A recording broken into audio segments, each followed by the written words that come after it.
राजमा करण्यासाठी मी राजमा 7 ते 8 तास झाले भिजवून ठेवलेला आहे.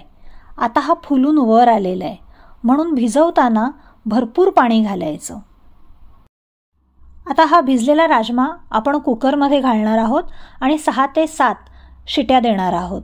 3 शिट्या मोठ्या गॅसवर आणि 3 शिट्या मंद आचेवरती अशा आपल्याला शिट्या द्यायच्या आहेत. राजमा जर व्यवस्थित शिजला तरच तो चवीला चांगला लागतो. राजमा शिजत असतानाच आपण त्याच्यात घालणार आहोत अर्धा चमचा मीठ. याने आपल्या राजम्याला मीठ आतपर्यंत लागतं आणि तो चवीला छान लागतो.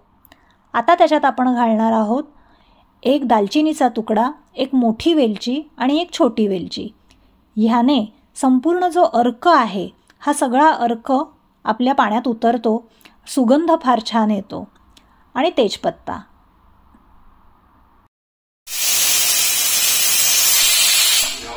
राजम्यात आपल्याला लागणार आहे टोमॅटोची पेस्ट. ह्याच्यासाठी मी 1.5 टोमॅटो घेतला आहे, स्वच्छ धुवून घेतला, तुकडे केले आणि आता मिक्सरमधून फिरवून घेणार. आता आपण पॅनमध्ये 3 ते 4 चमचे तेल घेतलं आहे. तेल छान गरम झालेलं आहे. आता आपण देणार आहोत फोडणी. ह्याच्यासाठी जिरं घेतलं आहे. जिरं व्यवस्थित तडतडलं की त्याच्यात आपण घालणार आहोत हिंग. हिंगाचा सुगंध खूप छान येतो याला. ताजा कढीपत्ता असेल तर तो सुद्धा टाकायचा. आणि आता घालूया 2 मोठे चिरलेले कांदे. कांदा ह्याला जास्त लागतो कारण कांद्याचीच बेसिकली ग्रेव्ही तयार होते. आपण हातात जो कांदा घेतला आहे हा कांदा आणि जी टोमॅटोची प्युरी आहे ती, हे ह्याच सगळ्या वस्तूंनी ह्याची ग्रेव्ही तयार होणार आहे. आणि ह्या ग्रेव्हीला दाटसरपणा कशाने येणार आहे ह्याची एक टिप मी तुम्हाला पुढे देणार आहे.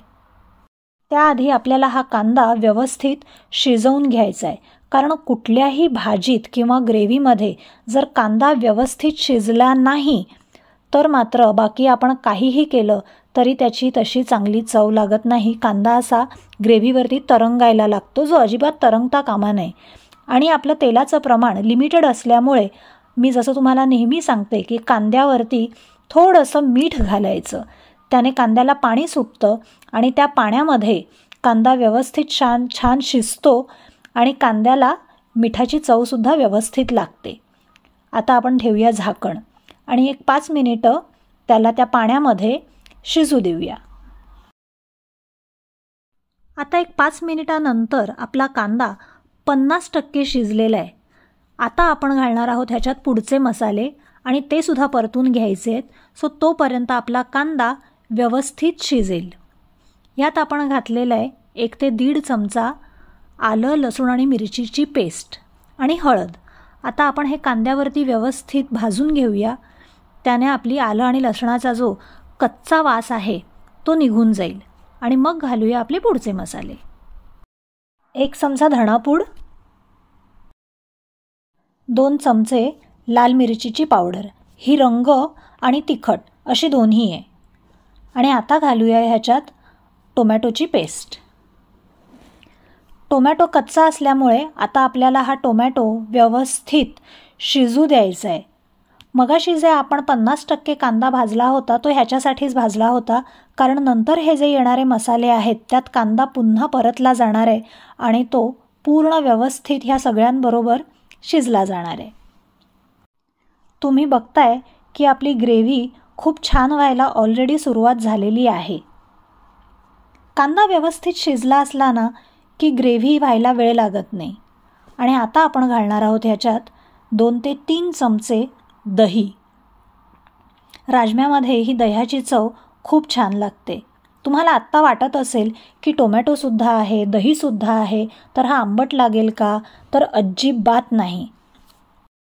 दह्यामुळे या राजम्याला चव तर चांगली येतेच, पण ग्रेव्हीला ना एक अशी छान चकाकी येते. आणि पौष्टिकतेच्या दृष्टीने जर बघायला गेलात तर राजमा चावल हे स्वतःमध्येच एक पूर्ण अन्न आहे. राजमा हे एक हाय प्रोटीन कडधान्य आहे. त्याच्यामध्ये कॅल्शियम असल्यामुळे ते हाडांसाठी सुद्धा तितकंच चांगलं आहे. आणि फायबर्स भरपूर असल्यामुळे आणि फिलिंग असल्यामुळे, म्हणजे तुम्ही जेव्हा राजमा खाता त्यावेळेला बराच वेळ तुम्हाला भूक लागत नाही. सो त्यामुळे जे वेट लॉस करतायत, जे डाएट कॉन्शियस आहेत, त्यांनीसुद्धा राजमा चावल किंवा राजमा हा प्रकार आपल्या जेवणामध्ये रेग्युलरली ठेवावा. कांद्यावर जी आपण टोमॅटो प्युरी घातली आणि त्याच्यानंतर दही घातलं, ते भरपूर वेळ फिरवल्यानंतर त्याला एक तेल सुटायला लागतं दह्याला. त्याच्यानंतर आपण घालणार आहोत त्याच्यात आपला शिजलेला राजमा. आता आपण राजमा बनवायच्या शेवटच्या टप्प्यावर आलेलो आहोत. राजमा चावलची ग्रेव्ही जर तुम्हाला घट्ट हवी असेल तर आता जसं मी तुम्हाला दाखवते की हा जो राजमा आहे हा व्यवस्थित आपला शिजलेला आहे. आता हा आपल्या चमच्यानेच अशा पद्धतीने दाबून घ्यायचा, किंवा जर तुम्हाला असं करायचं नसेल तर थोडासा राजमा मिक्सरमध्ये घ्यायचा आणि तो वाटून घ्यायचा आणि तो ह्या ग्रेव्हीमध्ये टाकायचा. त्याने ग्रेव्हीला छान दाटसरपणा येतो. आता आपण ह्याच्यात चवीनुसार मीठ घातलं आहे. मगाशी राजमा शिजवताना सुद्धा आपण थोडं मीठ घातलं होतं आणि कांदा शिजण्यासाठी सुद्धा थोडं मीठ वापरलं होतं. सो ह्या गोष्टी लक्षात ठेवून तुम्ही मीठ घाला. शेवटच्या टप्प्यात आपण घातलेला आहे 1 चमचा गरम मसाला. जनरली मी गरम मसाला वस्तू झाल्यानंतर सगळ्यात शेवटी घालते. त्याने त्या गरम मसाल्याची चव आणि सुगंध दोन्ही छान लागतो. एक 5 मिनिटं आपण चांगली उकळी येऊ दिलेली आहे. आपले सगळे मसाले, संपूर्ण जी ग्रेव्ही केली होती ती आणि हा शिजलेला राजमा हे सगळं आता एकत्र झालेलं आहे. सगळे मसाले राजम्यामध्ये मिक्स झालेले आहेत आणि मगासपेक्षा तुम्ही बघत असाल पाणीसुद्धा कमी झालेलं आहे. आता तुम्ही गॅस जेव्हा काढून टाकाल आणि ॲक्च्युली जेवायला सुरुवात जेव्हा कराल तोपर्यंत हे पाणी अजून कमी झालेलं असेल. हे बघा, एक 10 ते 15 मिनिटांनंतर राजमा इतका आळलेला आहे आणि त्याची ग्रेव्ही घट्ट झालेली आहे. आपल्या चॅनेलला जर तुम्ही अजून सबस्क्राईब केलं नसेल तर नक्की करा आणि ह्या रेसिपीज तुम्हाला कशा वाटतात ते सुद्धा सांगा. तुमची स्वतःची जर काही राजमा बनवण्याची खास पद्धत असेल तर ती सुद्धा शेअर करा.